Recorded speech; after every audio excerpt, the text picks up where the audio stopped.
ছেলেটি মনের আনন্দে বাবল ফোলাতে গিয়ে দেখে এখান থেকে কোনো বাবলে বের হচ্ছে না। তাই সে দৌড়ে মন খারাপ করে চলে যায় তার বড় ভাইয়ের কাছে এবং তার বড় ভাইকে নিয়ে চলে আসে এবং যাওয়ার পরে রাস্তার মধ্যে একটা সেনের বোতল পায় এবং সেনের বোতলের মুখটা খুলে বাবলের লাঠির মাথায় লাগিয়ে দেয়। ফুল দেওয়ার পরে দেখা যাচ্ছে অনেক সুন্দর সুন্দর করে বাবল বের হচ্ছে। দেখার পর ছেলেটি অনেক খুশি হয়ে গেল এবং বলল, তোমরা লাইক করে দাও।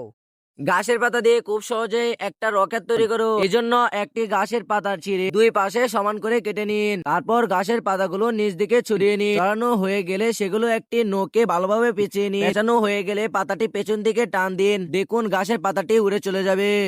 দোকান থেকে সিঙ্গাম কিনে এনে খেয়ে দেখলাম সিঙ্গামের ভিতরে একটি স্টিকারটা বলেও হাতের মধ্যে এভাবে লাগাবেন না, কারণ স্টিকারের উপর একটি কাগজ থাকে।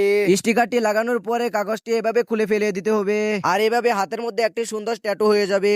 একটি ছেলে বাড়ির টানে খেলাধুলা করতেছিল, অথবা ছেলেটির গাড়ি একটি কাঠের মধ্যে ভেসে যায়, অথবা ছেলেটি চিন্তায় পড়ে যায় এবং দৌড়ে চলে যায় তার বড় ভাইয়ের কাছে এবং দৌড় দিয়ে গিয়ে তার বড় ভাইয়ের হাত ধরে নেয়। তার বড় ভাইকে নিয়ে ওই জায়গাতে চলে যায় যেখানে গাড়িটা বাজছিল এবং তার বড় ভাই এটা উপরে দিয়ে উঠিয়ে দেয়। পরে এটা দেখে তো তার ছোট ভাই অনেক খুশি হয়ে যায় এবং মনের আনন্দে খেলতে থাকে। রাস্তাতে হেঁটে যাওয়ার পথে দেখে একটি ছেলে কান্না করছে। অতঃপর আমি ছেলেটির হাত থেকে ওই খেলনাটি ফেলে দিই। অতঃপর আমি দৌড়ে চলে যাই একটি কচু ক্ষেতের মাঝখানে। ওখান থেকে একটি কচুর পাতা বেছে নিয়ে আমি দৌড়ে চলে যাই ছেলেটির কাছে এবং ওই পাতাটি আমি ছেলেটির সামনে এনে ঘুরাতে থাকলাম। এটা ঘুরাতে তো ছেলেটি অনেক মজা পেলো, বললো তোমরা লাইক করে দাও। ছেলেটি মনের আনন্দে খেলতেছিল কিন্তু তার বাঁশিতে একদম বাজছে না এবং সে কান্না করে দিয়ে দৌড়ে চলে গেল তার বড় ভাইয়ের কাছে এবং তার বড় ভাইকে সবকিছু খুলে বলল। অতঃপর তার বড় ভাই একটি লেবু গাছের নিচে এসে এবং তাকে উঠে একটি লেবু পাতা ছিঁড়ে নিল আর লেবু পাতাটি দুই সাইড দিয়ে মুড়াতে লাগলো। বাঁশিটি রেডি হয়ে গিয়েছে এবং ছেলেটি মনে আনন্দে বলল, তোমরা লাইক করে দাও। একটি ছেলে মেলা থেকে বাবল তৈরি করার বোতল এনে বাবল তৈরি করতেছে, কিন্তু তখন তার প্রস্রাব ধরে যায় এবং বোতলের মুখটা লাগে ওইখানে রেখে সে প্রস্রাব করতে যায়। কিন্তু সে জানতো না যে দেয়ালের পিছনে একটি চোর দাঁড়িয়ে আছে।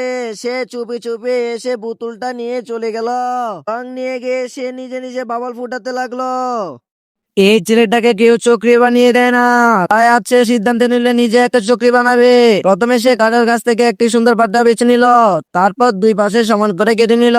পাতাটা একদম ঠিকঠাক হয়ে গেলে একটা লাটার মাথা লাগালো এবং ঘুরতে শুরু করলো সেই চক্রিটি। ঘুরতে ঘুরতে বললো, এই আনন্দটা মিস করো না, তোমরাও লাইক করে দাও। মেলা থেকে ছেলেটি খুব আগ্রহ নিয়ে একটি গড়ি কিনে আনলো, কিন্তু গড়িটা অনেক হচ্ছে না। এতে তার মন খারাপ হয়ে গেল। হঠাৎ তার মাথায় এক দারুণ বুদ্ধি এলো। সে একটু নারিকেল পাতা বেছে নিল, পাতাটি দুই পাশে সমান করে কেটে নিল, তারপর পাতার মাঝখানটা একটু কেটে নিল, পরে গড়িটার সাথে সুন্দরভাবে যুক্ত করে নিল। আস্তে আস্তে করে বানাতে লাগলো আর কিছুক্ষণ পরে গড়িটা রেডি। খুশিতে ছেলেটি বলল, তোমরা সবাই লাইক করে দাও। এই ছেলেটি তালের পাতা দিয়ে বানাচ্ছে দারুণ একটা চক্রি। প্রথমে সে একটা তালের পাতা কেটে নিল, তারপর মাঝ বরাবর পাতা দুই ভাগ করে নিল, দুই টুকরো পাতাকে সমানভাবে ভাঁজ করে নিল।